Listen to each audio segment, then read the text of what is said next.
Inconsistent के topic पे आ जाते हैं। इनकंसिस्टेंट क्या होता है? इनकंसिस्टेंट बोला गया है कि a pair of linear equation which has no solution, कि आपके पास दो इक्वेशन है, इक्वेशन नंबर 1, इक्वेशन नंबर 2, उसका कोई सोल्यूशन नहीं है। लाइक x की कोई एक वैल्यू और y की कोई एक वैल्यू ऐसी है ही नहीं जो आपकी दोनों इक्वेशन को सेटिस्फाई करे। उस केस में क्या होगा? नो सोल्यूशन, कि हमारा कोई सोल्यूशन ही नहीं है। क्लियर हो गया? उसको बोलेंगे नो सोल्यूशन।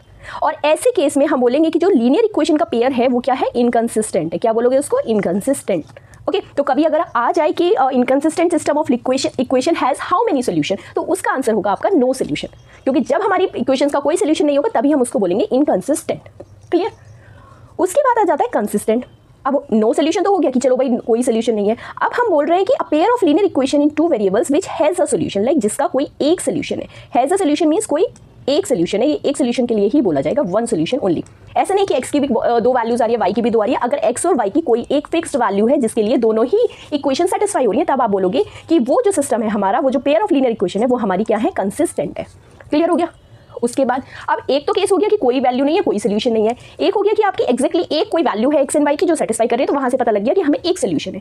अब ऐसा भी तो हो सकता है कि pair of linear equation which are equivalent has infinitely many solution. क्या है? Infinitely many solution. ओके तो इसका मतलब क्या होगा कि बहुत सारी वैल्यूज x और y की ऐसी होंगी जो दोनों ही इक्वेशन को हमारी सेटिस्फाई कर रही होंगी। उस तरह के सिस्टम को हम बोलते हैं dependent pair of linear equation.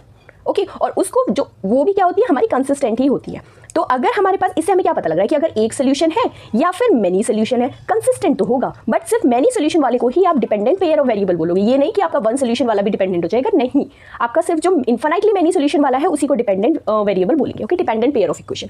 ये सब मैं आपको इसलिए बता रही हूँ क्योंकि इन्हीं में से आपसे बहुत छोटे छोटे 1 मार्क के क्वेश्चन पूछ लिए जाते हैं जो कि बहुत इंपॉर्टेंट होते हैं अपने आपके एग्जाम्स के लिए। तो आपको नहीं पता होगा, आपको पता होगा कि कंसिस्टेंट क्या है, कि चलो कंसिस्टेंट में कौन सा वाला होता है कि नो सोल्यूशन वाला भाई इनकंसिस्टेंट हो गया, एक सोल्यूशन वाला कंसिस्टेंट हो गया। अब आपसे पूछ लिया कि ये बताइए कि डिपेंडेंट वाले में कितने सोल्यूशन होते हैं। अब आप घूम जाओगे कि मैम कंसिस्टेंट और इनकंसिस्टेंट तो पढ़ा था, डिपेंडेंट कहाँ गया? तो डिपेंडेंट वाला होता है आपका मेनी सोल्यूशन, या फिर आप बोल सकते हो इनफाइनाइटली मेनी सोल्यूशन वाला। क्लियर?